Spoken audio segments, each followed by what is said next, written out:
Hello friends, स्वागत आपका वीकेएसटी 2.0 में। आज हम बात करने वाले हैं बेसिक इलेक्ट्रिसिटी का। आज पूरा चैप्टर समाप्त हो जाएगा फ्रेंड्स। कल हम जो वीडियो बना रहे थे तो लाइट चली गई थी। लाइट चलने के बाद को रूम में पूरा अंधेरा हो गया था, ठीक है। इसकी वजह से मैं पूरा वीडियो को कंटिन्यू कर नहीं पाया, वरना मैं लॉन्ग वीडियो बनाता, ठीक है। तो आज पूरा कंप्लीट हम करेंगे। क्या क्या कंप्लीट करेंगे? जो हमारी टॉपिक बच गया है, जैसे संधारित्र बच गया था, धारिता बच गई थी, संधारित्र में ऊर्जा संग्रह बच गया था, संधारित्रों का संयोग बच गया था, श्रेणी क्रम समांतर क्रम, फिर सेल बच गया था, सेल के प्रकार, प्राइमरी सेल, सेकेंडरी सेल। उसके बाद चुंबक बच गया था, चुंबक के प्रकार बच गया था, चुंबक पदार्थों का वर्गीकरण, ये सब सारी टॉपिक बच गए। चुंबकीय फ्लक्स, चुंबकीय फ्लक्स घनत्व तो बच गया था, फ्लेमिंग के बाएं हाथ का नियम, फ्लेमिंग के दाएं हाथ का, फैराडे के विद्युत चुंबकीय प्रणन का नियम, प्रथम नियम, द्वितीय नियम, लेंज का नियम, है ना, लेंज का नियम, ये सब सारी चीज़ें छूट गई थी। उसके बाद आपको छूट गया ट्रांसफार्मर, छूट गया ट्रांसफार्मर का प्रकार, ये सब छूट गए थे। तो आज हम इसको करेंगे कंटिन्यू और पूरी पढ़ा देंगे। इसके बाद आप थ्योरी पढ़ करके न्यूमेरिकल्स लगाइएगा और उसका थ्योरी कर लीजिएगा, पूरा क्वेश्चंस आपको समझ में आएगा, ठीक है। चलिए ज़्यादा देरी न करते हुए, और वीडियो को फुल वॉच किया करिए आप, ठीक है, स्टार्टिंग से लेकर अंत तक। उसके बाद पूरी थ्योरी पढ़ने के बाद MCQ लगाइए, ठीक है। MCQ हमारे वीडियो के हमने जो पहले वीडियो बनाया है MCQ, इसका हमने न्यूमेरिकल्स भी दे दिया है और थ्योरेटिकल भी कराया है। तो जा करके वीडियो को देखिए, प्लेलिस्ट में पड़ी हुई है, ठीक है। चलिए, लाइक और सब्सक्राइब भी कर दिया करिए। संधारित्र के बारे में बात करते हैं। संधारित्र को इंग्लिश में हम क्या बोलते हैं? संधारित्र को जो इंग्लिश में बोलते हैं हम कैपेसिटर बोलते हैं। क्या बोलते हैं? कैपेसिटर। क्या बोलते हैं? कैपेसिटर बोलते हैं। संधारित्र क्या होता है? जो जो क्वेश्चन पूछा जाएगा उसको बताना है। संधारित्र क्या होता है? तो संधारित्र जो होता है ये क्या करता है? विद्युत ऊर्जा का क्या करता है? विद्युत ऊर्जा एकत्रित करने, समझिएगा, विद्युत ऊर्जा एकत्रित करने, विद्युत ऊर्जा एकत्रित करने वाला तथा आवश्यकता पड़ने पर, क्या पड़ने पर? तथा आवश्यकता पड़ने पर उसे उसे विसर्जित, उसे क्या करता है? विसर्जित करने वाला यंत्र होता है। क्या होता है? यंत्र होता है। विसर्जित करने वाला क्या होता है? यंत्र होता है। ध्यान में रखिएगा। पूछ सकता है कि संधारित्र का काम क्या है? तो संधारित्र का जो काम होता है, क्या होता है संधारित्र काम? संधारित्र का जो काम होता है वो क्या होता है? विद्युत ऊर्जा को एकत्रित करना। एकत्रित करने का मतलब कि स्टोरेज करता है। क्या करता है? स्टोरेज करता है। और यदि आवश्यकता पड़ गई तो उसे विसर्जित करता है, यानी देता है उसको, जिसको आवश्यकता पड़ती है उसको क्या कर देता है? दे देता है, यानी डिस्चार्ज कर देता है ना, दे देता है, ठीक है। फिर इसके बारे में क्वेश्चंस और भी पूछा जाता है कि संधारित्र किस पर कार्य करता है। तो संधारित्र जो कार्य करता है ये, है ना, संधारित्र किस पर काम करता है? तो संधारित्र जो काम करता है, ये जो हमारा AC जो होता है, AC तथा DC, AC तथा DC, AC और DC, AC तथा DC, AC तथा DC दोनों पर कार्य करता है। किस पर कार्य करता है? दोनों पर, AC और DC दोनों पर कार्य करता है, यानी अल्टरनेटिव करंट। क्या होता है इसका? अल्टरनेटिव करंट, प्रत्यावर्ती धारा। ये एक होता है डायरेक्ट करंट। डायरेक्ट करंट इसका मतलब होता है दिष्ट धारा, है ना, दिष्ट धारा। क्लियर हुई बात? तो ये दोनों पर, संधारित्र AC तथा DC दोनों पर कार्य करता है, ठीक है। यह क्या करता है? संधारित्र जब स्टोरेज के फॉर्म में होता है तो क्या करता है? यह DC को रोकता है। किसको रोकता है? DC को रोकता है। ये भी क्वेश्चन पूछ सकता है। DC को रोकता है तथा AC को क्या करता है? AC को प्रवाहित करता है। DC को रोकता है तथा AC को प्रवाहित करता है। AC को प्रवाहित करता है। तो ये 3-4 इसमें ये ध्यान रखिएगा इसको। क्लियर हुआ बात? बिल्कुल। अब आते हैं हम धारिता पर आते हैं। धारिता पर आते हैं। कैपेसिटेंस क्या होता है? क्या होता है? कैपेसिटेंस हमारा क्या होता है? तो जो हमारी धारिता होती है, ये संधारित्र जो हमारा होता है, थोड़ा सा लिखता हूँ, संधारित्र के जो विद्युत जो संग्रह है, संधारित्र जो विद्युत हमारा संग्रह करता है, यानी विद्युत स्टोरेज करता है, विद्युत संग्रह करने का जो गुण होता है, करने के गुण को क्या कहते हैं? उसकी धारिता कहते हैं। क्या कहते हैं? धारिता कहते हैं। क्या कहते हैं? धारिता कहते हैं। उसकी धारिता है।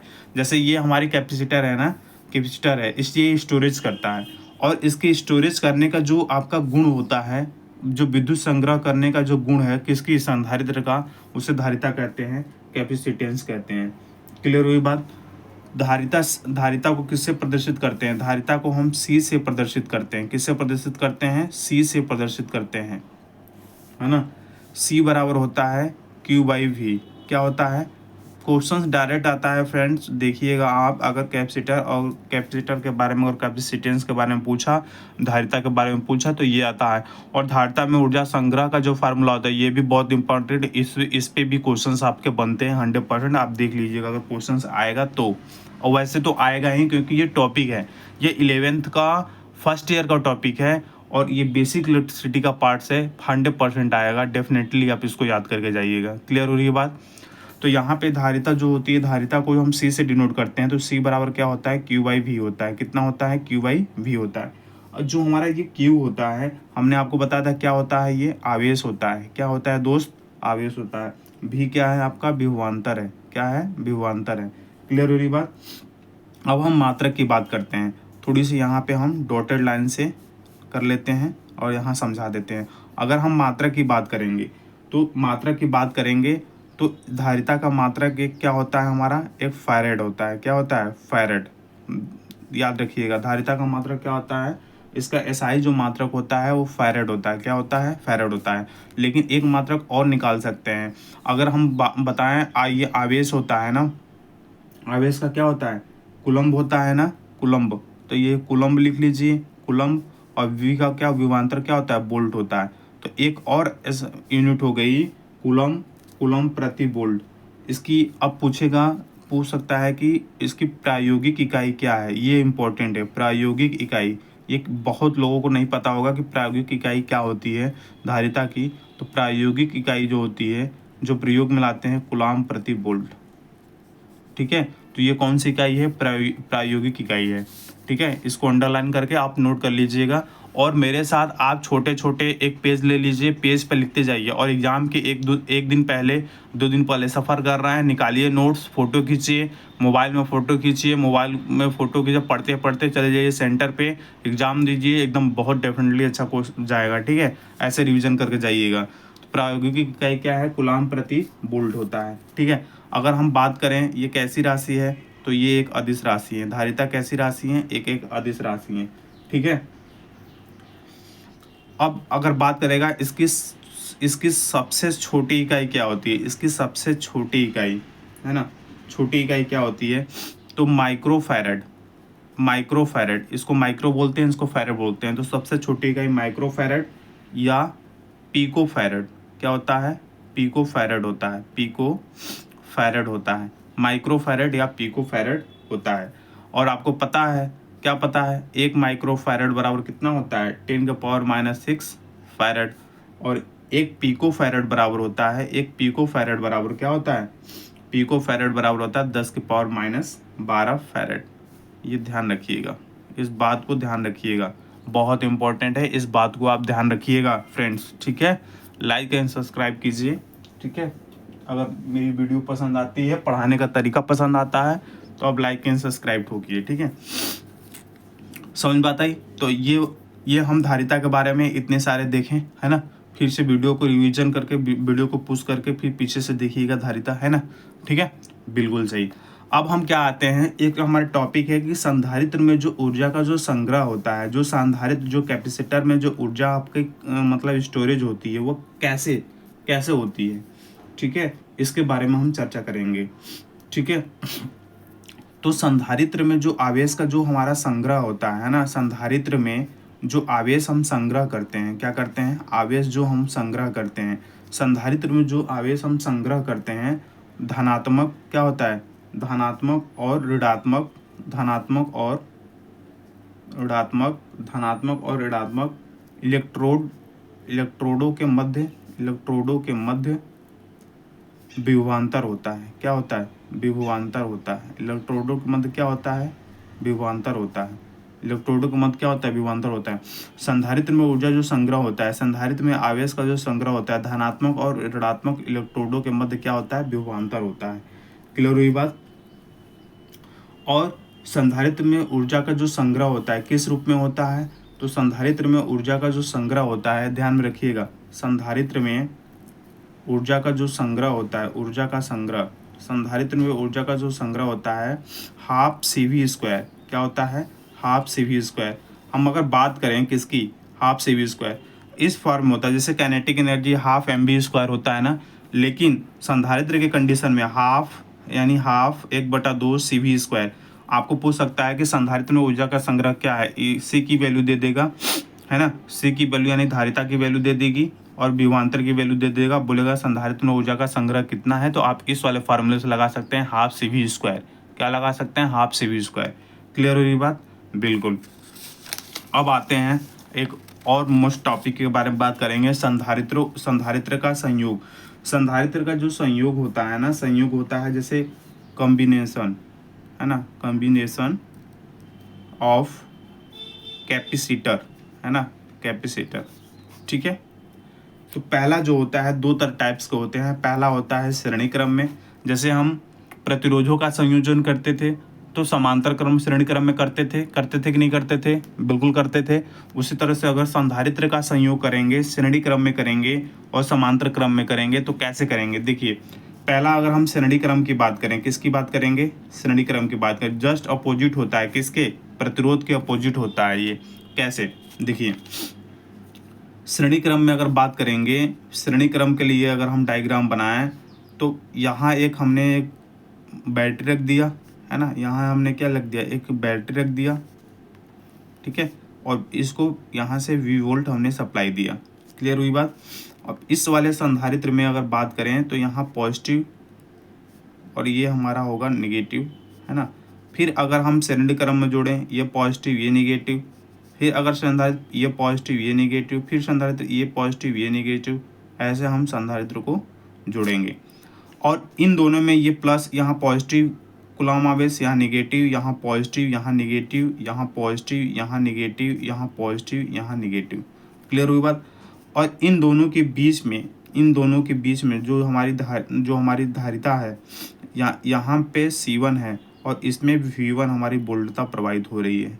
क्या है इसमें क्या है, V1 वोल्टता प्रवाहित हो रही है, और यहाँ पे क्या हो रही है, V2 वोल्टता प्रवाहित हो रही है। यहाँ क्या हो रही है, V3 वोल्टता प्रवाहित हो रही है। यहाँ क्या है, V4 वोल्टता प्रवाहित हो रही है। इस बात को ध्यान रहे। यहाँ C1, ये आपका C2, ये आपका C3, ये आपका C4। क्लियर हुआ बात, क्लियर होगी बात, बिल्कुल। तो ये श्रेणी क्रम का आपका संयोजन हो गया। किसमें संयोजन हो गया, आपके श्रेणी क्रम का संयोजन हो गया। क्लियर हो रही है बात कि नहीं हो रही है, क्लियर हो रही है बात। किसमें हो गया, आपके श्रेणी क्रम में संयोजन हो गया। तो श्रेणी क्रम का संयोजन का जो आपका फार्मूला होता है, क्या होता है फार्मूला, इसमें आप बताएं।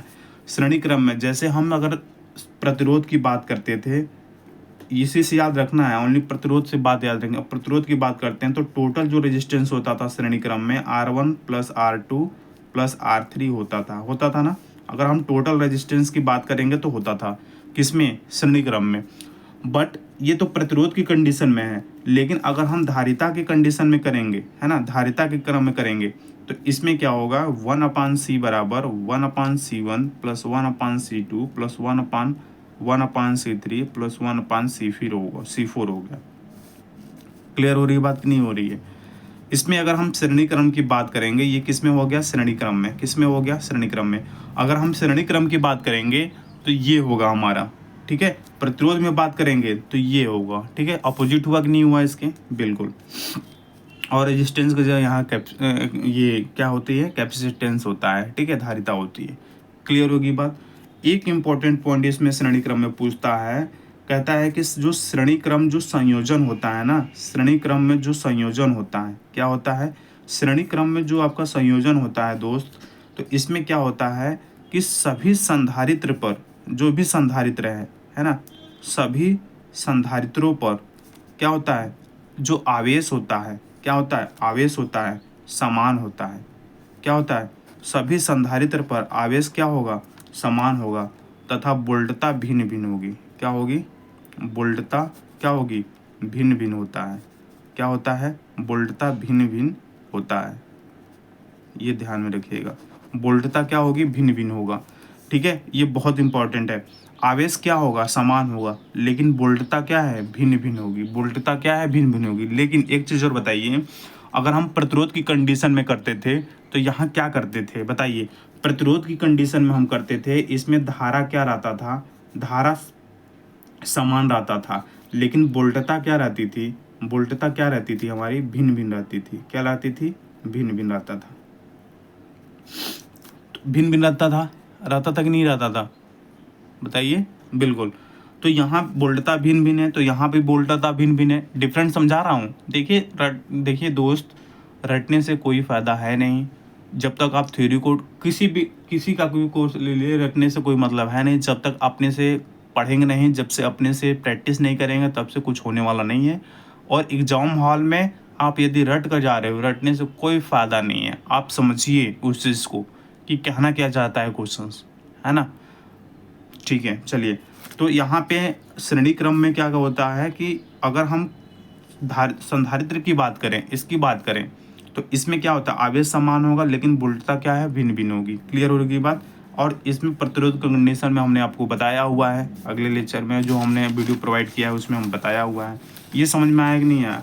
अगर ये समझ में आ गया होगा तो हम आपको ले चलते हैं समानांतर क्रम में क्या होता है ना। श्रेणी क्रम की हमने बात कर ही लिया, अब हम थोड़ा सा देख लेते हैं समानांतर क्रम में, देख लेते हैं। अब हम किस में देखते हैं, आपको दूसरा जो है हमारा होता है समानांतर क्रम, है ना। समानांतर क्रम, इसमें अगर मान लीजिए अगर हम एक डायग्राम आपको बनाएं थोड़ा सा।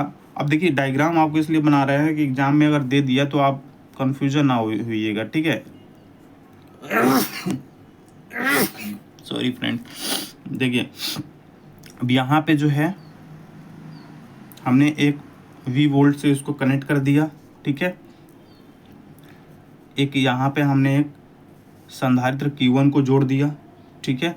एक फिर संधारित्र लिया और यहाँ पे Q2 को ऐसे जोड़ दिया सब यहाँ से, ठीक है। और एक यहाँ पर लिया और यहाँ पर भी एक हमने इसको जोड़ दिया, ठीक है। और यहाँ पर भी लिया और यहाँ पर भी एक संधारित्र को हमने ऐसे जोड़ दिया और यहाँ पर भी लिया और यहाँ पर भी एक संधारित्र को हमने ऐसे जोड़ दिया। क्लियर हुआ बात।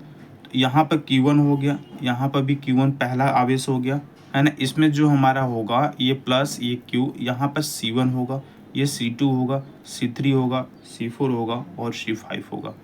क्लियर हुई बात। यहाँ पॉजिटिव, यहाँ निगेटिव, यहाँ पॉजिटिव, यहाँ निगेटिव, यहाँ पॉजिटिव, यहाँ निगेटिव, यहाँ पॉजिटिव, यहाँ निगेटिव। क्लियर होगी बात इसमें।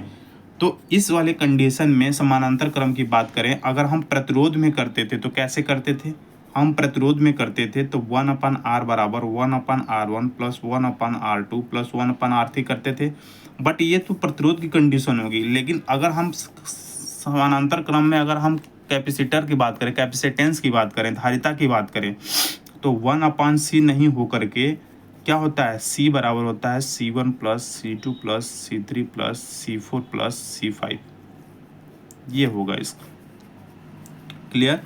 इसमें एक और मैं चीज़ बता देता हूँ, जो नोट्स करके आप इसको लिखिएगा कि जो हमारे समांतर क्रम में जो होता है, क्या होता है समानांतर जो क्रम में क्या होता है, समानांतर क्रम में सभी संधारित्रों पर, सुनिएगा, सभी संधारित्रों पर क्या होगी, उसमें तो वोल्टता भिन्न था लेकिन इसमें वोल्टता समान होगी। क्या होगी, वोल्टता समान होगी। वोल्टता क्या होगी, समान होगी।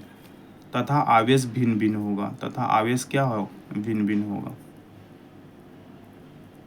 भिन्न भिन्न होगा। इस बात को ध्यान रहे, पूछेगा ये क्वेश्चन डायरेक्ट पूछ सकता है, ठीक है। समझ में आया? इतनी टॉपिक जिसने हमने बताया है, क्या आपको समझ में आया है? क्या आपको समझ में आया है दोस्त? ठीक है, क्वेश्चंस बनेंगे। अगर नहीं विश्वास है, आप प्रीवियस ईयर पेपर देखिएगा, जो मान लीजिए 2019 में नहीं, भाई कोई भी टॉपिक है, मान लीजिए इसी टॉपिक से क्वेश्चन दिया, ठीक है, तो 1 साल नहीं देगा, 2 साल नहीं देगा, लेकिन पिछले जितने भी ईयर्स में 2008 2009 में जितनी वैकेंसी आई थी सब कैपेसिटर से पूछा हुआ है। और ये जो है 11th का फर्स्ट ईयर का ये टॉपिक है, बेसिक इलेक्ट्रिसिटी का 100% डेफिनेटली क्वेश्चन बनेगा, अगर बनेगा तो, वरना बनना ही है। इतनी से वैसे पेपर होगा तो बनना चाहिए, ठीक है। चलिए अब हम बात करते हैं सेल की, बात करते हैं कि सेल क्या है। तो सेल जो होता है एक रासायनिक युक्ति होती है। क्या होती है? एक रासायनिक हमारी क्या होती है? युक्ति। युक्ति मतलब डिवाइस है ना। युक्ति मतलब क्या है? डिवाइस है।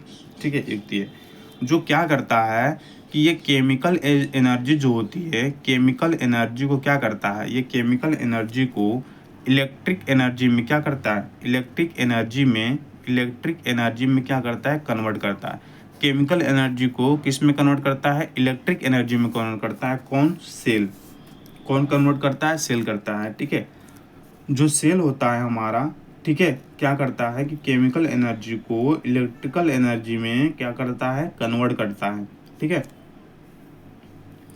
और केमिकल एनर्जी कौन सी होती है? केमिकल एनर्जी में हमारा जो सेल होता है, तो केमिकल एनर्जी में हमारी डीसी होती है। क्या होता है? डीसी होती है। केमिकल एनर्जी डीसी होती है, यानी दिष्ट धारा होती है। तो दिष्ट धारा को इलेक्ट्रिक में क्या करता है? कन्वर्ट कर लेता है। ठीक है, सेल दो प्रकार के होते हैं। पहला होता है कौन सा? पहला होता है प्राइमरी सेल, दूसरा होता है क्या? Secondary cell. पहला होता है प्राइमरी सेल, दूसरा होता है सेकेंडरी सेल। दो टाइप्स के सेल होते हैं। क्लियर होगी बात? प्राइमरी सेल क्या होता है? प्राइमरी सेल किसको बोलते हैं कि प्राइमरी सेल डिस्चार्ज होने पर, प्राइमरी सेल क्या होता है कि डिस्चार्ज होने के बाद है ना, उसे क्या करते हैं? पुनः आवेशित नहीं कर सकते। देखिएगा, पुनः आवेशित नहीं, जैसे वो डिस्चार्ज हो गया, एक बार जब डिस्चार्ज हो गया तो उसको हम पुनः आवेशित नहीं कर सकते, उसे हम प्राइमरी सेल कहते हैं। प्राइमरी सेल का एग्जाम्पल देख लीजिए, आता है। पहला होता है लेक लांचे सेल, है ना, लांचे होता है। दूसरा होता है एडिशन सेल होता है, इसका याद रखिएगा, एडिशन सेल होता है। लेक्लांसे सेल बहुत पूछा जाता है। तीसरा होगा डेनियल सेल, भी पूछा जाता है। तीसरा क्या हो गया? डेनियल सेल हो गया। क्या हो गया? डेनियल सेल हो गया। चौथी की बात करें, बुनसेल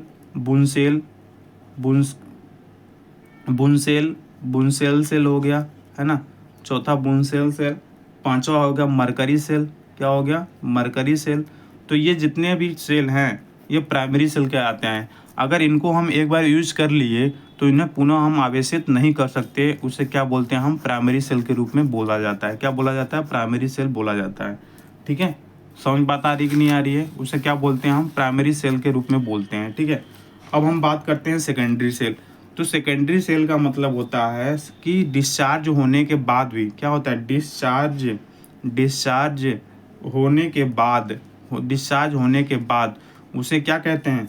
पुनः डिस्चार्ज होने के बाद उन्हें पुनः आवेशित किया जाता है। डिस्चार्ज होने के बाद क्या करता है? पुनः आवेशित किया जाता है। क्या होता है? डिस्चार्ज करने के बाद उन्हें क्या किया जाता है? पुनः आवेशित किया जाता है। क्या किया जाता है? पुनः हम आवेशित कर सकते हैं। तो ये आप एग्जाम्पल याद रखिएगा और सेकेंडरी सेल का एग्जाम्पल याद रखिएगा। ठीक है, तो इसको क्या करते हैं? डिस्चार्ज करके किया जाता है। जैसे सीसा अम्ल संचायक सेल। अब देखिए इसका एग्जाम्पल, पहला एग्जाम्पल है सीसा अम्ल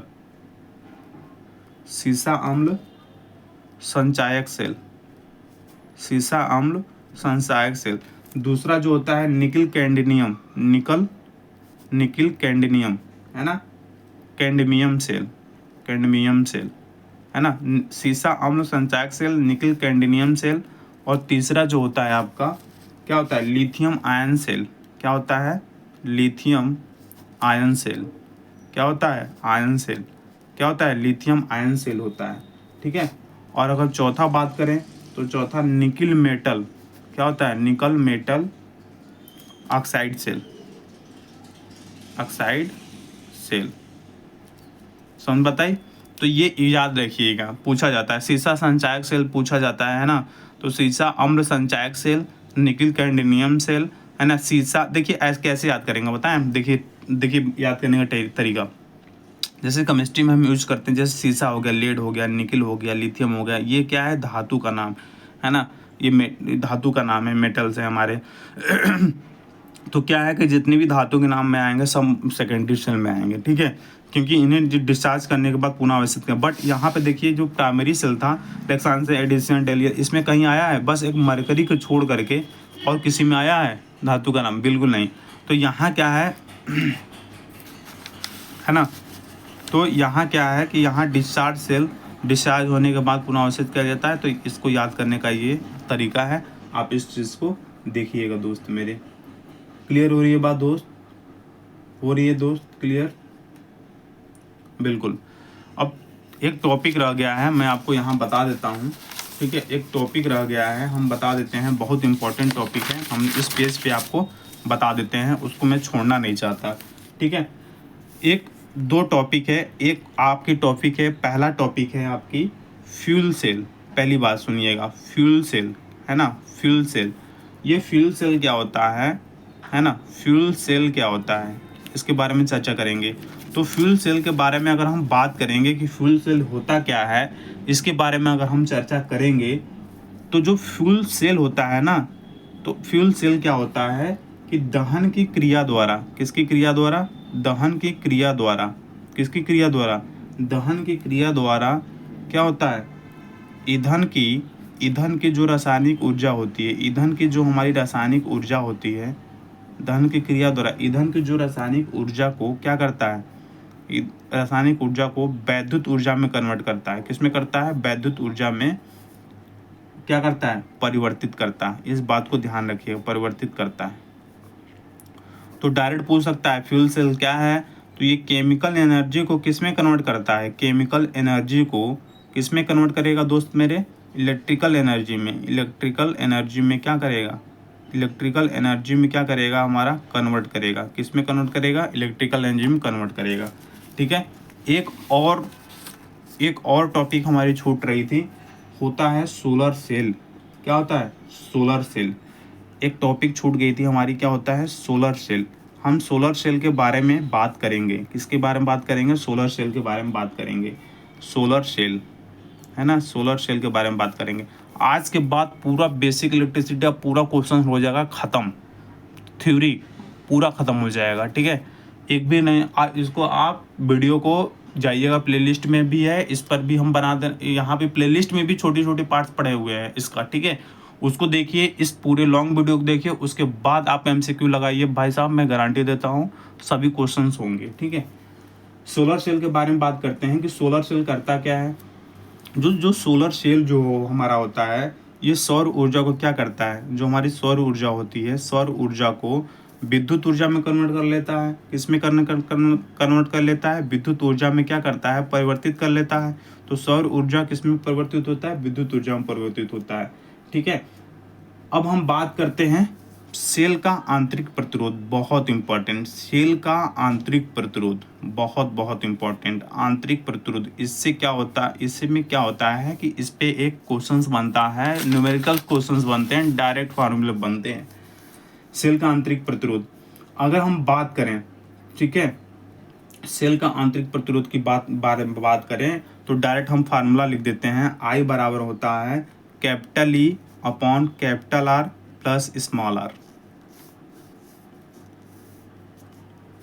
देखिए यहाँ पे कैपिटल E क्या है, कैपिटल E सेल का विद्युत वाहक बल है। इस फार्मूले को बस याद रखिए, सेल का विद्युत वाहक बल, विद्युत वाहक बल, सेल का क्या है, विद्युत वाहक बल। ये क्या है, स्मॉल r है, सेल का आंतरिक प्रतिरोध, सेल का आंतरिक प्रतिरोध। और I हमने बताया हुआ है बाह्य प्रतिरोध है, क्या है, बाह्य प्रतिरोध किसका, सेल का। I क्या है, हमारी धारा है, करंट है। I क्या है, हमारी धारा है, करंट है। इस बाद में इस कहेगा सेल का आंतरिक प्रतिरोध ज्ञात कीजिए, ये दिया है, ये दिया है, ये दिया। अगर नहीं दिया है, अगर भी दे दिया है, तो V बराबर I इंटू R होता है ना। तो I दिया है, R निकालना, इससे निकाल करके इसमें पुट कर देंगे। पूछता है सेल का आंतरिक प्रतिरोध ज्ञात कीजिए, तो इस वाले फार्मूले से ज्ञात करेंगे। I बराबर capital E upon capital R plus small r। ये बहुत इंपॉर्टेंट है। बात समझ में आ रही है आपको, बात समझ में आ रही है, ठीक है दोस्त। चलिए अब हम स्टार्ट करते हैं नेक्स्ट टॉपिक के बारे में, चुंबक के बारे में, कि चुंबक हमारा होता क्या है, ठीक है। अब हम आते हैं चुंबक पे। किस पे आते हैं हम, चुंबक पे आते हैं। किस पे आते हैं, चुंबक पे आते हैं। क्लियर। चलिए अब हम चुंबक के बारे में बात करेंगे कि चुंबक हमारा होता क्या है ना। अब हम चुंबक के बारे में बात करेंगे, चुंबक हमारा क्या है, होता क्या है, चुंबक के बारे में हम बात करेंगे, ठीक है। कि चुंबक हमारा होता क्या है। देखिए जो हमारा चुंबक होता है ना, यह लौह तथा अलौह धातुओं को अपनी ओर आकर्षित करता है ना। चुंबक क्या करता है कि जो लौह होता है, जो लौह धातुएं होती हैं ना, जो लौह धातुएं होती हैं है ना, जो लौह धातुएं होती हैं उसको क्या करता है, लौह धातुएं या लौह धातुओं से जो युक्त होता है, युक्त मतलब जो लौह धातुओं से उसमें युक्त होती है, जो उसमें प्रयुक्त होता है लौह धातुओं, उसको क्या करता है, अपनी तरफ खींचता है, आकर्षित करता है ना। क्या करता है, अपनी तरफ क्या करता है, आकर्षित करता है। इस बात को ध्यान रहे। ये तो हो गया चुंबक की डिफिनेशन। क्लियर हो रही बात। अगर हम चुंबक को क्या करें, चुंबक को है ना, यदि धातुओं पर चुंबक को, अगर धातुओं को अपनी ओर आकर्षित करने है ना, यदि हम चुंबक को धागे में बांध दें है ना, धागे में बांधने पर क्या होगा कि उसका जो वो स्वतंत्रता पूर्वक जब लटकेगा उस पे, धागे पे, तो वो हमेशा सदैव किस में रहता है, वो उत्तर दक्षिण दिशा में हमेशा स्थिर रहता है। किस में रहता है, उत्तर और दक्षिण दिशा में। उत्तर और दक्षिण दिशा में हमेशा क्या होता है, ठहरने का गुण रखता है। ठीक है, उत्तर और दक्षिण दिशा में क्या करता है, ठहरने का गुण रखता है। किसमें, जब हम धागे से बांधेंगे और उसको लटकाएंगे। तो ये रहा चुंबक का हमारा उस गुण। ठीक है, और चुंबक में क्या होता है कि चुंबक में हमारा विपरीत चुंबकीय ध्रुव होता है। विपरीत चुंबकीय ध्रुव का मतलब होता है, एक हमारा मान लीजिए ये हमारा चुंबक हो गया और ये हमारा हो गया नॉर्थ, ये हमारा हो गया साउथ। क्लियर हुई बात। इसके बाद अगर हम बात करें फिर इस टॉपिक की, अगर हम यहाँ पे करें, अगर यहाँ पे नॉर्थ हो गया हमारा और यहाँ पर हो गया साउथ हो गया, दो हमने मैग्नेट लिए। ठीक है, इन दोनों के बीच क्या होगा, रिपल्सन होगा या अट्रैक्शन होगा। तो ये हमारा जो है, अभी हम यहाँ थोड़ा समझाएंगे, उसके बाद चुंबक के प्रकार के बारे में बात करेंगे। तो ये जो हमारा हुआ, क्या करेंगे, इसको हमारे क्या करेंगे, आकर्षण करेगा। क्या करेगा, आकर्षण करेगा।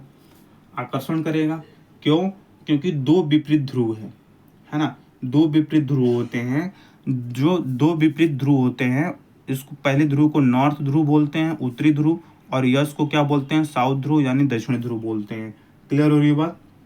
बिल्कुल। तो अगर विपरीत ध्रुव होंगे, समझिएगा, विपरीत ध्रुव होंगे, विपरीत ध्रुव का मतलब जैसे साउथ और नॉर्थ हो गया, तो जो विपरीत ध्रुव होते हैं ये क्या होते हैं हमारे, ये हमारे होते हैं आकर्षण करेंगे। क्या करेंगे, आकर्षण करेंगे। और जो समान ध्रुव होंगे, सपोज दैट हमारा ये हो गया एक नॉर्थ, एक हो गया चुंबक साउथ, और यहाँ पर हो गया एक हमारा जो चुंबक हो गया, यहाँ पर हो गया साउथ, यहाँ पर हो गया नॉर्थ। तो ये क्या करेंगे, रिपल्सन करेंगे। क्या करेंगे, रिपल्सन करेंगे। यानी जो विपरीत ध्रुव जो समान ध्रुव होंगे, जैसे साउथ साउथ होंगे, तो ये क्या करेंगे, विकर्षण करेंगे, या विकर्षण नहीं बोल कर सके, क्या कर सकते हैं, प्रतिकर्षण करेंगे। क्या करेंगे, प्रतिकर्षण करेंगे। क्लियर हो बात। तो ये चुंबक के बारे में हमने जितने बताया, आपको समझ में आया, बिल्कुल समझ में आया होगा। अब हम बात करते हैं चुंबक के प्रकार के बारे में बात करेंगे कि चुंबक के प्रकार क्या है और कितने होते हैं। ठीक है, आप वीडियो को पूरा वॉच करके देखा करिए दोस्त मेरे, पूरा वॉच करेंगे, स्टार्टिंग से आपको हर एक टॉपिक क्लियर होगी। ठीक है, हर एक टॉपिक क्लियर होगी, और टॉपिक क्लियर होने के बाद आप एमसीक्यू क्वेश्चंस को लगाएंगे। ठीक है, अगर नहीं भी लगाया आप एमसीक्यू क्वेश्चंस, तो मैं इतना धीरे धीरे पढ़ा दूंगा कि उसके बाद जाकर एग्जाम में भी क्वेश्चंस को कर लेंगे आप। ठीक है, कोई आपको दिक्कत होने वाली नहीं है। चुंबक के अगर हम प्रकार की बात करें, है ना, चुंबक के प्रकार की बात करें, तो एक जो चुंबक होता है, फर्स्ट जो चुंबक होता है, एक होता है प्राकृतिक चुंबक। क्या होता है, जो नेचुरल ने बना दिया है ना, प्राकृतिक चुंबक। दूसरा क्या होता है कि कृत्रिम चुंबक होता है। क्या होता है, कृत्रिम चुंबक होता है। क्या होता है, कृत्रिम चुंबक। पहला प्राकृतिक चुंबक, दूसरा कृत्रिम चुंबक होता है। ठीक है, प्राकृतिक चुंबक जैसे कि मूल रूप में, जैसे हमारी पृथ्वी से प्राप्त होने वाले जो चुंबक होते हैं, पृथ्वी से जो हमारे प्राप्त होते हैं, तो प्राकृतिक चुंबक के अंतर्गत आते हैं, जो पृथ्वी से प्राप्त होते हैं। जैसे मैग्नेटाइट। क्या होता है, मैग्नेटाइट। अगर हम बात करें तो मैग्नेटाइट क्या है, प्राकृतिक चुंबक है। उसके बाद लोड स्टोन क्या होता है, उसके बाद लोड स्टोन की बात करते हैं, तो लोड स्टोन की बात करते हैं, तो लोड स्टोन क्या है, हमारा क्या है, ये प्राकृतिक चुंबक है। मैग्नेटाइट का फॉर्मूला Fe3O4 होता है, याद रखिएगा, Fe3O4 होता है ना।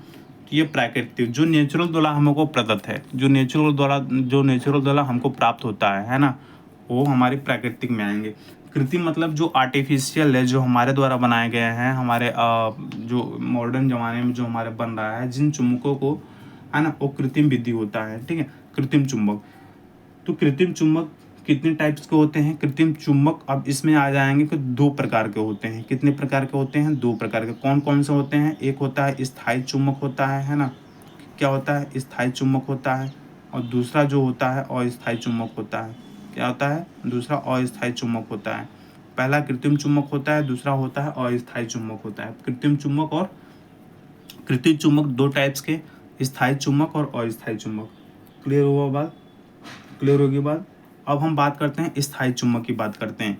थोड़ी सी यहाँ पर हम स्थायी चुम्बक के बारे में बात कर लेते हैं। पहला जो टॉपिक है हमारा स्थायी चुम्बक, कि स्थायी चुम्बक हमारा होता क्या है। देखिए, जो हमारा स्थायी जो चुम्बक होता है, ऐसे चुम्बकीय पदार्थ जिनमें चुम्बक गुण अनेक वर्षों तक विद्यमान रहता है। जैसे स्थायी चुम्बक का मतलब हुआ जो हमारे जो चुम्बकीय जो गुण होता है ना, जो चुम्बकीय गुण होता है अनेक वर्षों तक विद्यमान रहता है। कितने? अनेक वर्षों तक।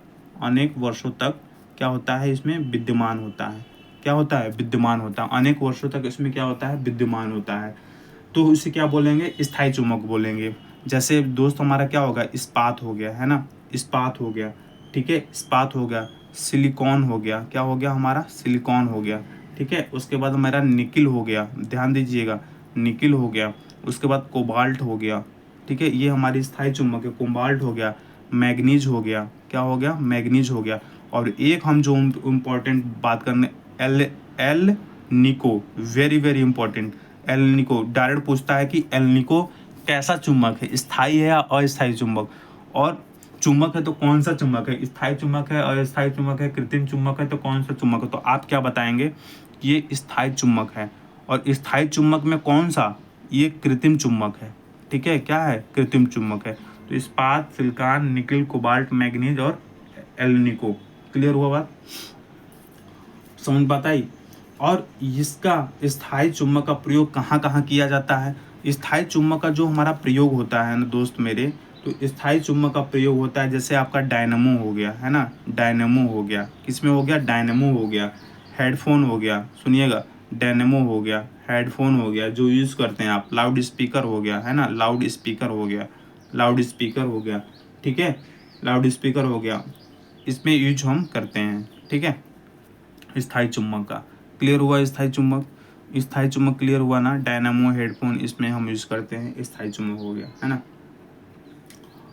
अब देखिए, अस्थायी चुम्बक की अगर हम बात करते हैं, दूसरा क्या होता है हमारा? अस्थायी चुम्बक की बात करेंगे। किसकी बात करेंगे? अस्थायी चुम्बक की बात करेंगे। तो अस्थायी चुम्बक की बात करेंगे। अस्थायी चुम्बक बनाने के लिए नरम लोहा, सिलिकॉन लोहा, मिश्र धातु आदि का प्रयोग करते हैं, है ना। किसके लिए प्रयोग? अस्थायी चुम्बक बनाने के लिए क्या यूज किया जाता है, यहाँ थोड़ा सा हम समझाएंगे अस्थायी चुम्बक के बारे में। तो अस्थायी चुम्बक का प्रयोग कहाँ किया जाता है?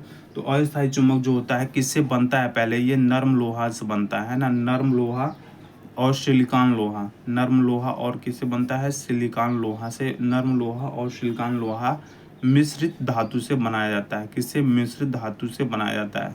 नर्म लोहा और सिलिकॉन लोहा मिश्रित धातु का प्रयोग करके बनाया जाता है। जैसे आपको हो गई विद्युत घंटी, क्या होगी? विद्युत घंटी हो गई, विद्युत घंटी हो गई, ठीक है। जनरेटर हो गया, क्या हो गया? जनरेटर हो गया, आदि बनाने में किया जाता है। क्लियर होगी भाई स्थायी चुम्बक के बारे में? अब हम बात करते हैं चुंबकीय पदार्थों का वर्गीकरण।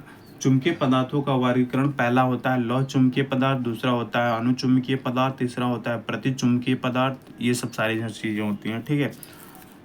स्थायी, अस्थायी समझ में आया।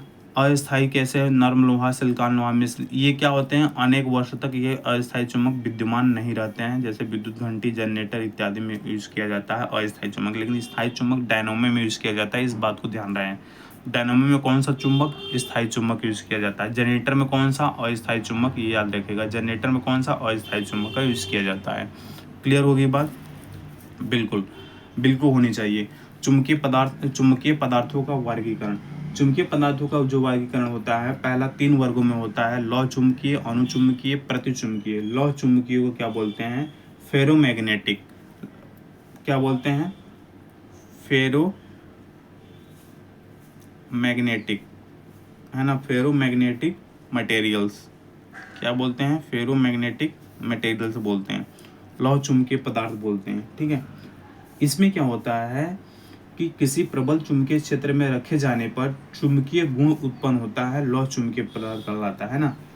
इन पदार्थों की जो चुंबकशीलता होती है वो 1000 तक अधिक होती है, 1000 गुना अधिक होती है। जैसे आपका लोहा हो गया ना, लोहा हो गया, इस्पात हो गया, निकिल हो गया, है ना, कोबाल्ट हो गया, है ना, तो ये सब किस में आएंगे, लौह चुंबकीय पदार्थ के अंतर्गत हमारे आएंगे। इसमें क्या होता है कि 1000 गुना, 1000 इकाई से अधिक ये इसमें क्या होती है, एफिशिएंसी होती है, कैपेसिटी होती है इसकी। ठीक है, अणुचुंबकीय पदार्थ का मतलब इसमें कभी कल पूछता, अणुचुंबकीय ना देकर के पूछ देगा, क्या पूछ देगा, पैरामैग्नेटिक, क्या पूछेगा, पैरामैग्नेटिक। पैरामैग्नेटिक मटेरियल्स कौन कौन से हैं तो आपको बताना पड़ेगा। तो पैरामैग्नेटिक मटेरियल्स कौन कौन से होते हैं, तो पैरामैग्नेटिक मटेरियल्स आपके हो जाएंगे, तांबा हो जाएगा, है ना। इसमें क्या होता है, पैरामैग्नेटिक मटेरियल्स में ये होता है कि चुंबकीय क्षेत्र में रखे जाने पर चुंबकीय गुण उत्पन्न नहीं हो पाते, इसमें चुंबकीय गुण उत्पन्न नहीं होगा। जैसे आपका क्या हो जाएगा, जैसे आपका तांबा हो जाएगा, ठीक है, एल्यूमिनियम हो जाएगा, क्या हो जाएगा, तांबा हो जाएगा, एल्यूमिनियम हो जाएगा, ठीक है, प्लेटिनियम हो जाएगा, क्या हो जाएगा, प्लेटिनियम हो जाएगा, क्या हो जाएगा, प्लेटिनियम हो जाएगा। अब हम बात करते हैं प्रतिचुंबकीय पदार्थ का, यानी डाई मैग्नेटिक का। किसमें, डाई मैग्नेटिक मटेरियल की बात करते हैं। इसमें बात करते हैं डाई मैग्नेटिक मटेरियल्स के बारे में बात करते हैं कि क्या होगा। तो डाई मैग्नेटिक मटेरियल्स यानी प्रतिचुंबकीय पदार्थ होते हैं, क्या होता है, किसी प्रबल चुंबकीय क्षेत्र में अगर रखते हैं तो चुंबकीय गुण नहीं आ पाते, परंतु चुंबकीय गुण नहीं आ पाते। इसमें भी क्या होता है कि चुंबकीय गुण तो नहीं आ पाते, अगर चुंबकीय क्षेत्र में रखेंगे चुंबकीय गुण तो नहीं आ पाते, लेकिन चुंबकीय गुण आ पाते तो नहीं हैं, लेकिन अगर चुंबकीय गुण नहीं आएंगे परंतु चुंबकीय क्षेत्र की तीव्रता जो होती है ना, परंतु जो चुंबकीय क्षेत्र की तीव्रता जो होती है, चुंबकीय क्षेत्र की तीव्रता जो होती है पहले से क्या होती है, अपेक्षा और घट जाती है, और घट जाती है ना, पहले से अपेक्षाकृत और घट जाती है। जैसे आपका बिस्मथ हो गया, क्या हो गया दोस्त, बिस्मथ हो गया, एंटीमनी हो गया, क्या हो गया आपका, एंटीमनी हो गया, बिस्मथ, एंटीमनी, और उसके बाद पीतल हो गया, क्या हो गया, उसके बाद एंटीमनी और पीतल हो गया। तो ये सब सारी चीज़ें बिस्मथ, एंटीमनी और पीतल ये किस में आएंगे, प्रतिचुंबकीय पदार्थ में आएंगे, है ना। तांबा, एल्यूमिनियम, प्लेटिनियम अणुचुंबकीय, अणुचुंबकीय को पैरामैग्नेटिक बोला जाता है। क्या बोला जाता है, पैरामैग्नेटिक बोल सकते हैं आप। क्लियर हुआ बात, क्लियर हुआ, इतनी टॉपिक क्लियर हुई। चलिए आते हैं चुंबकीय बल रेखाएं क्या होता है। ठीक है, चुंबकीय बल रेखाएं क्या है, यह एक बंद काल्पनिक रेखा होता है। पहली बात, यह क्या होता है, ये बंद काल्पनिक रेखा होता है, इमेजिनरी लाइंस होता है, काल्पनिक रेखा है। क्या है, ये एक क्लोज काल्पनिक, ये एक बंद काल्पनिक रेखा होता है। ठीक है, बंद काल्पनिक वक्र है, काल्पनिक रेखा नहीं कर सकते हैं, सॉरी, ये वक्र है। क्या है, वक्र है। ठीक है, चुंबक के बाहर उत्तरी ध्रुव से दक्षिणी ध्रुव की ओर, जैसे जो हमारा चुंबक होता है ना दोस्त मेरे, ये चुंबक होता है, ये हमारा नॉर्थ हो गया, ये हमारा साउथ हो गया। तो कह रहा है कि चुंबक के बाहर, अगर चुंबक के बाहर होगा, उत्तरी ध्रुव से क्या होता है, दक्षिणी ध्रुव में क्या होता है, दक्षिणी ध्रुव की ओर इंटर होता है। ठीक है, और अगर चुंबक के बाहर की बात करेगा, तो नॉर्थ से किस में होगा, साउथ में होगा। किस में होगा, नॉर्थ से साउथ में होगा। ठीक है, किस में होगा, नॉर्थ से साउथ में होगा। लेकिन चुंबक के अंदर की बात करेगा कि चुंबक के अंदर क्या होगा, तो चुंबक के अगर हम अंदर की बात करें तो चुंबक जब अंदर इंटर करेगा तो साउथ से नॉर्थ की होगा। इस बात को ध्यान रहे, अगर अंदर की बात करेगा, चुंबक के अंदर की बात करेगा तो ये साउथ से नॉर्थ की ओर मूवमेंट करेगा। ये क्वेश्चंस आता है कि चुंबक की जो बल रेखाएं होती हैं, चुंबक की जो हमारी बल रेखाएं हैं ये कैसी हैं, है ना। तो ये क्वेश्चंस बनता है आपके। ठीक है, ये क्वेश्चंस क्या होता है, बनता है कि चुंबक के जो बाहर होता है ना, चुंबक के जो बाहर जो होता है नॉर्थ, तो किधर से किधर होता है, तो चुंबक के बाहर होगा तो नॉर्थ से साउथ होगा, और चुंबक के अंदर इंटर होगा तो चुंबक के अंदर जो होगा तो किसमें, कैसे होगा, तो पहले साउथ में इंटर होगा, फिर नॉर्थ में होगा, नॉर्थ की ओर जाएगी। समझ बात आई है, बिल्कुल, इस बात का ध्यान रहे, ये बहुत इंपॉर्टेंट है ना। अगर मैं देखिए चुंबक का बाहर अगर पूछेगा, चुंबक के बाहर, तो बाहर होगा तो उत्तरी ध्रुव से दक्षिणी ध्रुव को होगा, उत्तरी ध्रुव से दक्षिणी ध्रुव होगा, किस में होगा, दक्षिणी ध्रुव होगा। ठीक है। अगर चुंबक के अंदर बोल दे, चुंबक के अंदर, तो चुंबक के अंदर जो ध्रुव होगा ये दक्षिणी ध्रुव से किधर होगा, दक्षिणी ध्रुव से होगा आपका उत्तरी ध्रुव तक। क्लियर। ये बहुत इंपॉर्टेंट दोनों क्वेश्चंस पूछे जाते हैं, पूछे गए हैं किसमें, ग्रुप डी में, जो हमारी वैकेंसी हुई थी 2018 वाली। अब आते हैं चुंबकीय बल रेखाओं के गुणधर्म क्या होते हैं, इसके बारे में बात करेंगे। तो पहला जो हमारा गुणधर्म होता है कि चुंबकीय बल रेखाएं सदैव चुंबक के बाहरी ओर जो होता है, चुंबक के बाहरी जो ओर होता है, तो बाहरी जो ओर होता है उत्तरी ध्रुव से किधर होती है, उत्तरी ध्रुव से दक्षिणी ध्रुव होती है, पहला। इसके बाद जो चुंबक के जो अंदर होता है ना, अंदर से चुंबक के अंदर जो होता है दक्षिणी ध्रुव से क्या होता है, दक्षिणी ध्रुव से उत्तरी ध्रुव की ओर होता है, उत्तरी ध्रुव की ओर होता है। ठीक है। चुंबक के अंदर, चुंबक के बाहर उत्तरी ध्रुव से दक्षिणी ध्रुव, चुंबक के अंदर दक्षिणी ध्रुव से उत्तरी ध्रुव के लिए होता है पहला इसका गुणधर्म। दूसरा गुणधर्म क्या होता है, दूसरा गुणधर्म ये है,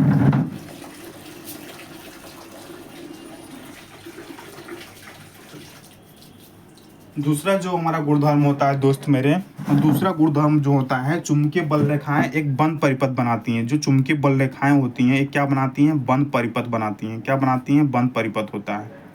चुंबकीय बल रेखाएं क्या होती हैं, एक बंद परिपथ होता है, बंद परिपथ बनाती हैं। समझ में बात आ रही है आपको। तीसरा जो होता है कि जो चुंबकीय बल रेखाएं हैं आपकी, ठीक है, चुंबकीय बल रेखाएं क्या होता है, चुंबकीय जो बल रेखाएं हैं एक दूसरे को कभी नहीं काटती। क्या होता है, एक दूसरे को कभी नहीं काटती, कभी नहीं काटती, एक दूसरे को कभी नहीं काटती हैं। क्या होता है, एक दूसरे को कभी नहीं काटती हैं। क्या होता है, एक दूसरे को क्या होता है, कभी नहीं काटती हैं। ठीक है। चुंबकीय बल रेखाएं एक दूसरे को कभी नहीं काटती हैं। चौथा होता है, चुंबकीय जो बल रेखाओं जो होता है उसमें तनाव होता है। क्या होता है, एक बात ध्यान रखिएगा, चुंबकीय बल रेखाओं में क्या होता है, तनाव होता है। क्या होता है, चुंबकीय बल रेखाओं में तनाव होता है। और पांचवा जो होता है, जिस बिंदु पर चुंबकीय क्षेत्र की तीव्रता 0 होती है, जिस बिंदु पर चुंबकीय क्षेत्र की जो तीव्रता होती है, क्या होती है, चुंबकीय क्षेत्र की तीव्रता अगर शून्य है तो वहाँ पर चुंबकीय बल रेखाएं नहीं होंगी। वहाँ पे चुंबकीय बल रेखा क्या है, चुंबकीय बल रेखा नहीं होंगी। इस बात को ध्यान रखिए। तो 5 इसका क्या है, गुणधर्म है, आप इसको ध्यान से देखिएगा। ठीक है। और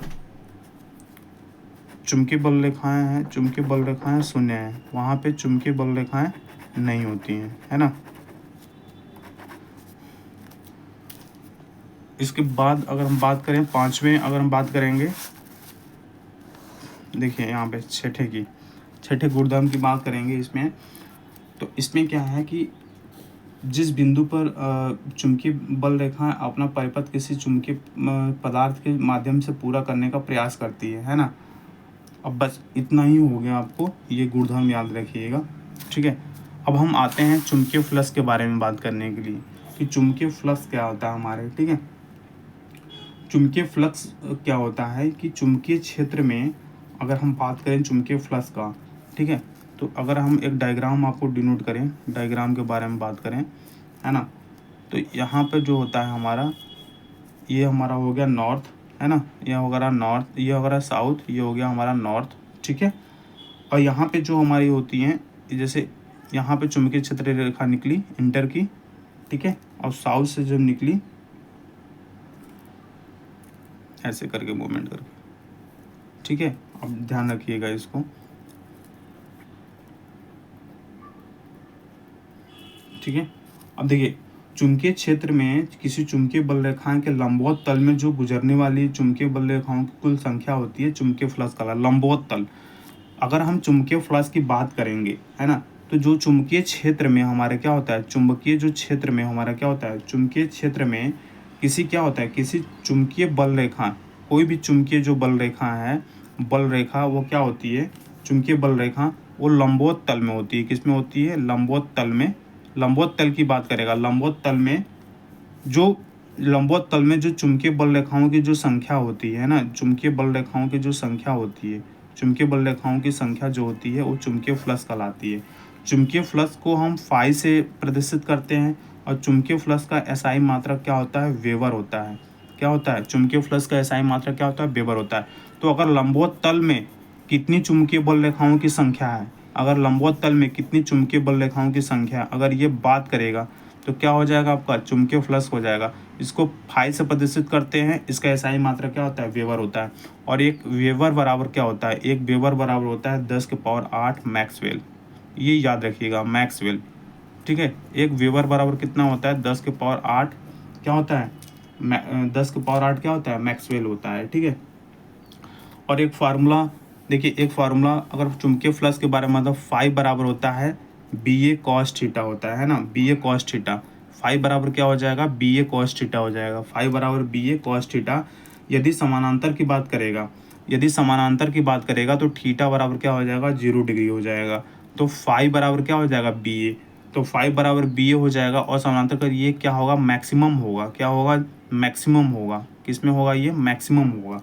ठीक है, यदि थीटा बराबर क्या हो जाए, यदि थीटा बराबर 90 डिग्री हो जाए तो फाई बराबर क्या हो जाएगा, 0।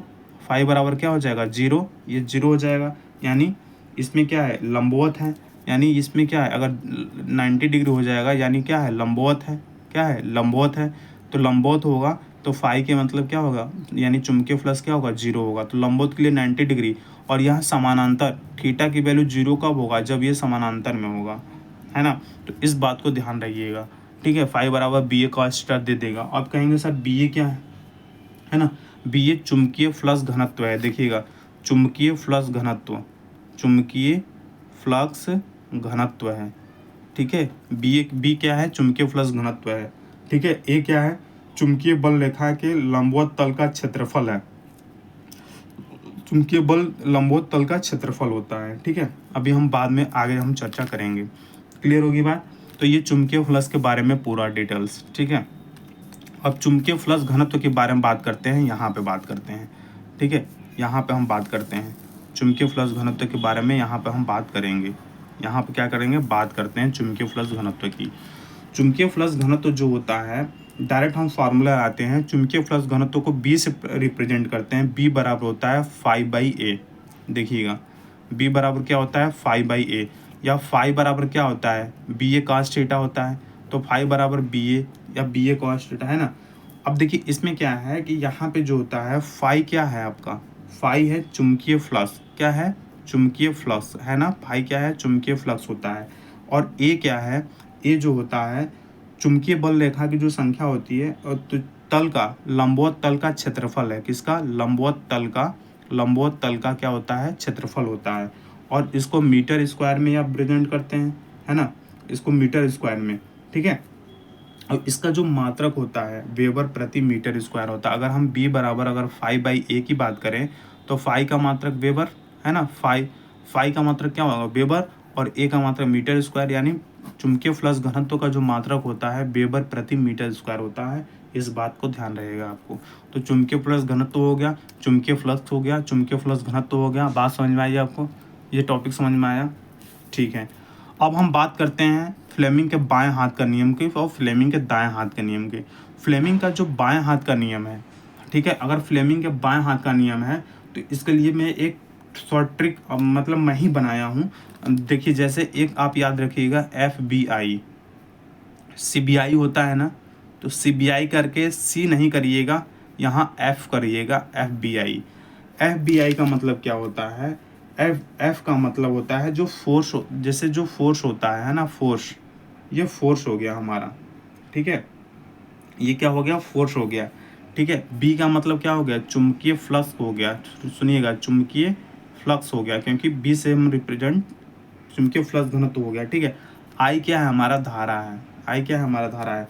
तो जब हम ऐसे, देखिएगा, जब हम ऐसे तीनों को अगर हम लंबवत कर लें, दिखाई दे रहा है इसमें, तीनों को लंबवत कर लें, तो ये जो होता है FBI, ऐसे याद करिएगा। देखिए इसको, देखिए डायग्राम को देखिए, इसको FBI, FBI, F मतलब चालक की गति, यानी फोर्स, अंगूठा ये क्या है, फोर्स हो जाएगा, है ना।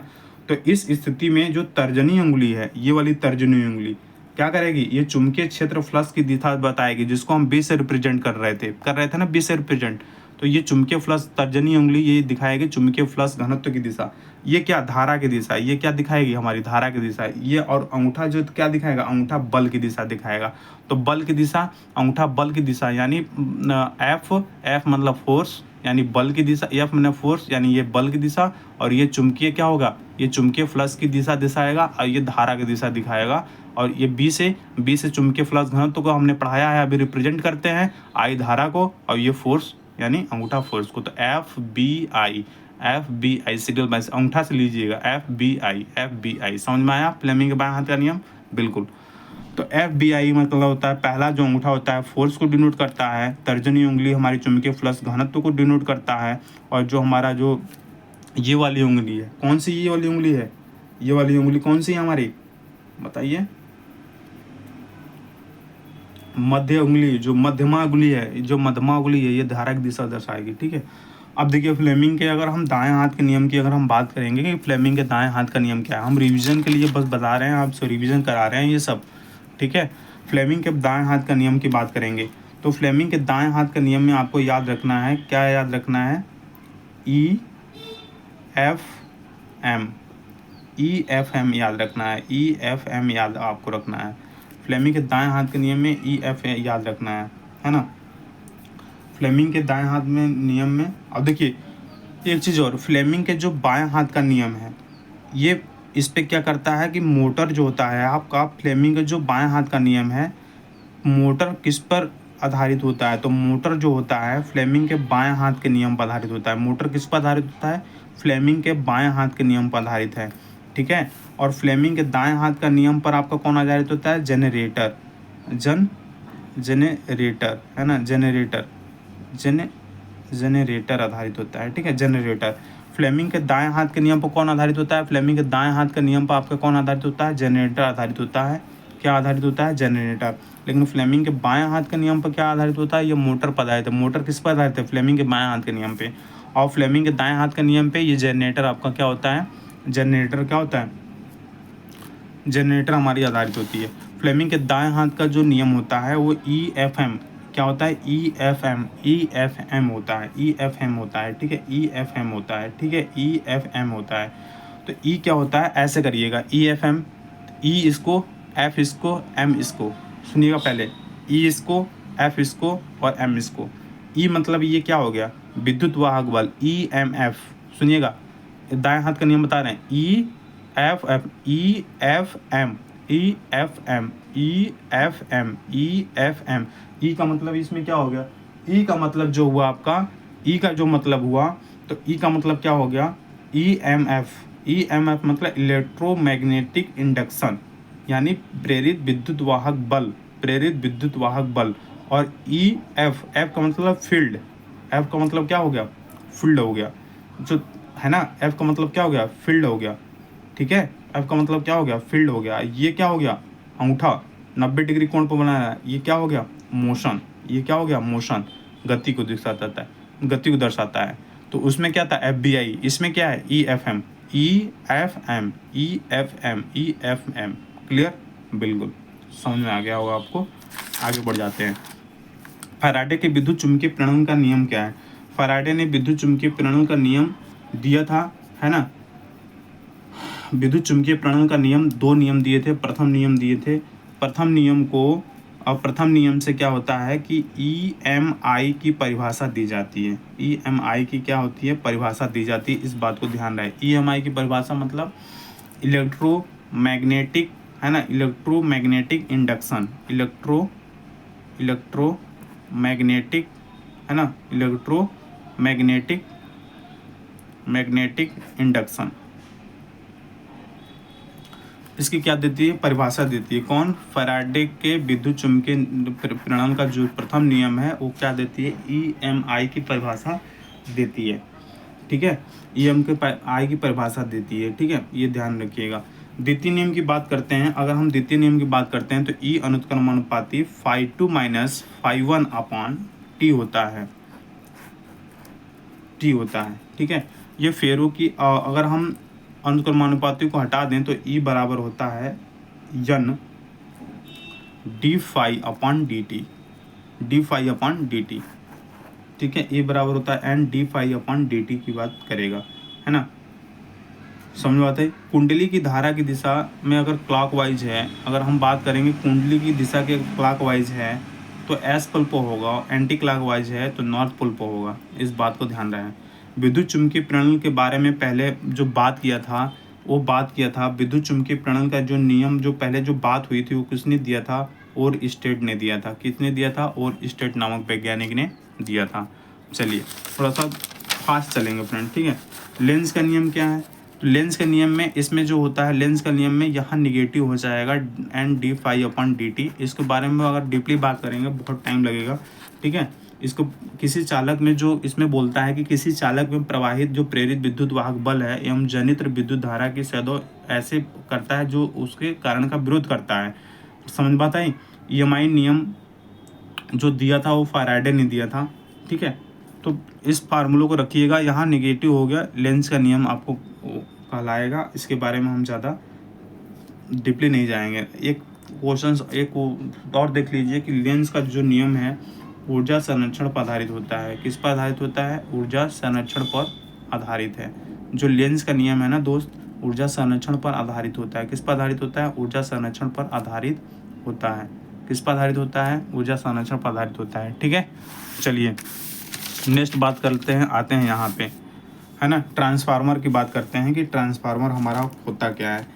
तो जो ट्रांसफार्मर में पहला क्वेश्चन ये बनता है कि ट्रांसफार्मर में हमारा क्या होता है? ट्रांसफार्मर में कोई घूर्णक भाग नहीं होता। पहली बात, पहले क्या होता है? कोई घूर्णक भाग नहीं होता है। क्या होता है? घूर्णक भाग नहीं होता है।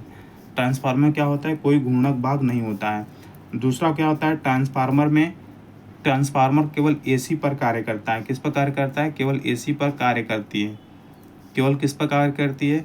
केवल एसी पर कार्य करती है। ट्रांसफार्मर केवल किस पे काम करती है? एसी पे काम करती है ना। और ट्रांसफार्मर तीसरा क्या होता है? ट्रांसफार्मर का जो इनपुट होता है ना, ट्रांसफार्मर का जो इनपुट होता है एवं जो उसका आउटपुट होता है, आउटपुट जो टर्मिनल होता है ना, टर्मिनल पर जो शक्ति का जो मान होगा, है ना, शक्ति का मान क्या होगा? शक्ति का मान क्या होगा? समान होता है। शक्ति का मान क्या होता है? समान होता है। शक्ति का मान समान होगा, ठीक है।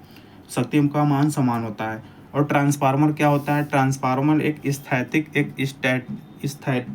है ना, एक स्टेबल मशीन होती है ना, एक स्थैतिक मशीन है। क्या है? स्थैतिक मशीन होती है। एक क्या होती है? स्थैतिक मशीन होती है, ठीक है। जो समान आवृत्ति पर निम्न वोल्टता को उच्च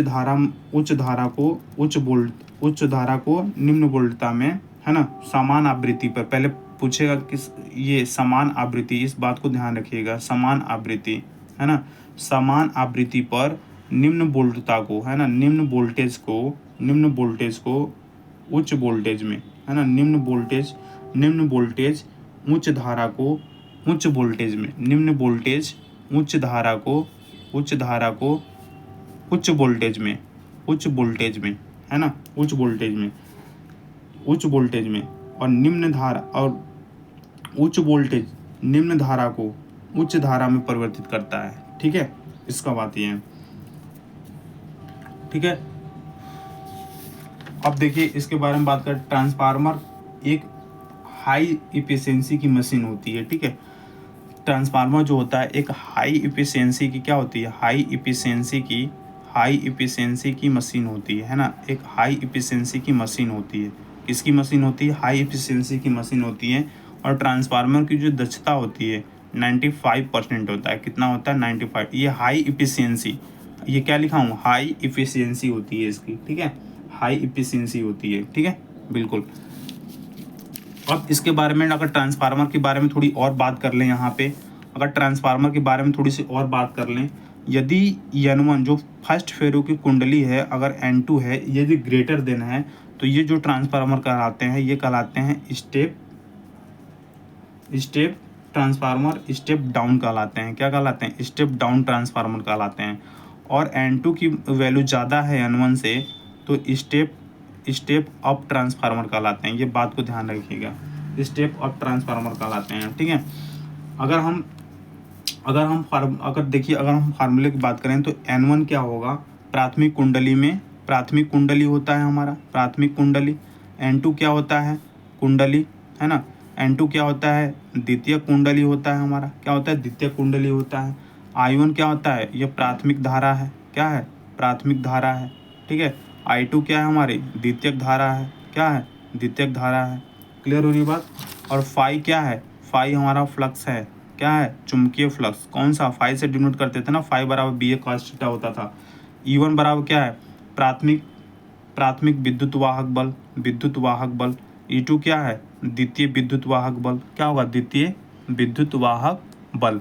ये सब सारी चीज़ें समझ बताई, तो ये सब याद रखिएगा। अब इसके बाद अगर हम एक और करें, जैसे ट्रांसफार्मर के बारे में बात करें, ये इंपॉर्टेंट फार्मूला है, यानी ES/EP बता रहे हैं ये क्या है। ES/EP बराबर NS/NP बराबर IP/IS। आप इसको ऐसे लिख सकते हैं, ये सेकेंडरी ये प्राइमरी, तो सेकेंडरी को ऐसे भी लिख सकते हैं, E2/E1 बराबर N2/N1 बराबर, ये प्राइमरी ये सेकेंडरी, तो I1/I2 आप ऐसे भी इसको लिख सकते हैं। इस पे क्या होता है, इस पे आपका फार्मूला बेस आपके न्यूमेरिकल्स बनते हैं। क्लियर हो गई बात, क्लियर हो रही है। ट्रांसफार्मर के प्रकार की बात करेंगे तो दो प्रकार के होते हैं, एक होता है स्टेप अप ट्रांसफार्मर, और एक दूसरा होता है step down transformer. Step down transformer होता है, दो टाइप्स का ट्रांसफार्मर होता है। ठीक है, ये क्या करता है, स्टेप अप जो ट्रांसफार्मर होता है, ये उच्च धारा को निम्न धारा में, ये क्या करता है, उच्च धारा को निम्न धारा में, उच्च धारा को किस में, निम्न धारा में। ठीक है, और निम्न वोल्टता को उच्च वोल्टता में परिवर्तित करता है। समझ बताइए, पहले क्या है, उच्च धारा होगी तो निम्न धारा में परिवर्तित करेगा, निम्न वोल्टता होगी तो उच्च वोल्टता में परिवर्तित करेगा। इसे कहते हैं स्टेप अप ट्रांसफार्मर। और स्टेप डाउन ट्रांसफार्मर का मतलब क्या है, ये पहले क्या होगा, उल्टा होगा, निम्न धारा को किस में कन्वर्ट करेगा, निम्न धारा को उच्च धारा में कन्वर्ट करेगा, उच्च धारा में, है ना। और उच्च वोल्टता को किस में कन्वर्ट करेगा, उच्च वोल्टता को आप किस में कन्वर्ट करेगा, निम्न वोल्टता में कन्वर्ट करेगा, किस में करेगा, निम्न वोल्टता में कन्वर्ट करेगा। क्लियर होगी बात कि नहीं होगी, क्लियर होगी बात, इस बात का ध्यान रहे। ट्रांसफार्मर का कार्य सिद्धांत क्या होता है, ट्रांसफार्मर का जो कार्य सिद्धांत किस पर आधारित है, तो स्व तथा अन्योन प्रेरण के सिद्धांत पर कार्य करता है। किस पर कार्य करता है, सिद्धांत पर कार्य करता है। ठीक है, किस पे, स्व एवं तथा अन्योन प्रेरण के सिद्धांत पर क्या करता है, काम करता है। इसके बारे में ध्यान रखिएगा। ठीक है, चलिए स्टेप अप ट्रांसफार्मर के बारे में बता दिया। ठीक है, स्टेप डाउन ट्रांसफार्मर के बारे में बता दिया। तो ये रहा पूरा आपका एक मैराथन क्लास आपकी। ठीक है, किसकी, बेसिक इलेक्ट्रिसिटी की। ठीक है, वीडियो पसंद आती है दोस्त, बहुत मेहनत लगता है ना।